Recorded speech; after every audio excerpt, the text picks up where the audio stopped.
Hello, what's up? I'm H. Jordan. Ating pag-usapan ang retirement benefits sa mga manggagawa sa private sector. Isa ka ba sa malapit ng mag-retire at nag-iisip kung may makukuha o matatanggap ka bang retirement pay kay employer? May dalawang klase ng retirement benefits sa private sector. Una, nakabase ito sa CBA or Collective Bargaining Agreement o di naman sa company policy or employment contract. Kaya dapat basahin ang mga pinipirmahan. Ang isa naman ay base naman sa Article 302 ng Labor Code of the Philippines, pero tandaan na hindi mo sila pwedeng i-avail pareho sa isang kumpanya, pero posible pag magkaibang employer. Para mas maging maliwanag, kung ang kumpanya ay may retirement plan o merong kasunduan patungkol sa retirement pay sa inyong kontrata o company policy, yun ang magiging basehan ni employer. Madalas ang mga retirement benefits sa collective bargaining agreement o sa company policy ay may mga specific time.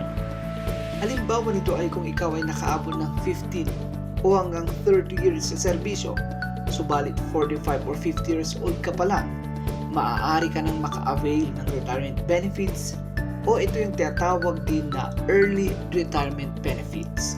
Ang tanong, paano kung ang kumpanya ay walang retirement plan? Wala din sa kontrata o company policy na yung pinirmahan, entitled pa rin ba sa retirement pay? Opo.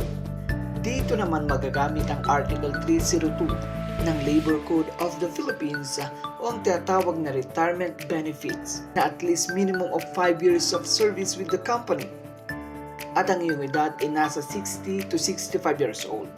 Bakit 60 to 65 years old? Ang 60 to 64 years old ay tinatawag na voluntary retirement, samantalang ang 65 years old ay mandatory retirement. Pero alinman sa dalawa sa private sector ay entitled ka pa rin sa retirement benefit. Tanong, kung ang kumpanya ay may retirement plan o ito ay nakasulat sa kontrata, ano ang dapat sundin? Base sa Article 4 ng Labor Code of the Philippines o ang tinatawag na construction in labor, na kung ano ang mas pabor sa empleyado, yun ang dapat sundin. Ang article na ito ay hindi lamang para sa retirement benefits, kundi ito ay pumapasok sa oras na pareho ang nakasaad sa company policy at labor advisory or public policy. Ang dapat sundin ay kung ano ang mas pabor sa empleyado. Halimbawa, 40 years old ka pa lang at 20 years ka na sa kumpanya at nakalagay sa CBA or company policy na kapag may 20 years ka na sa kumpanya ay entitled ka na sa early retirement benefits. Dito papasok ang Article 4 ng Labor Code of the Philippines na ang basehan ay kung ano ang mas pabor sa empleyado. Magkano naman ang matatanggap na retirement pay? Base pa rin sa Article 302 ng Labor Code of the Philippines, may tinatawag na half-month pay for retirement pay computation. Ito ang standard. Merong 22.5 days ang half-month salary for retirement pay base sa Implementing Rules and Regulation Book 6, Rule 2, Section 5.2. Ito ang basehan para sa retirement pay.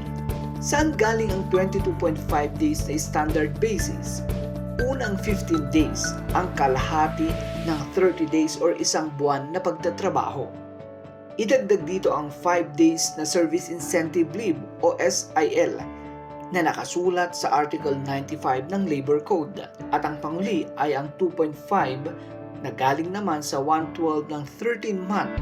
So 30 divided by 12 is 2.5. Kaya ang total ay 22.5 na nakabase sa Implementing Rules and Regulation Book 6, Rule 2, Section 5.2. Para mas madaling maintindihan, ito ang computation. Example natin, ang daily rate mo ay 540. Ang years of service mo ay 10 years. So 540 times 22.5 times 10 years, ang total ay 121,500 pesos. Yun ang matatanggap mong retirement pay kay employer. Sana nakatulong. Maraming salamat. Please like and share, mga idol.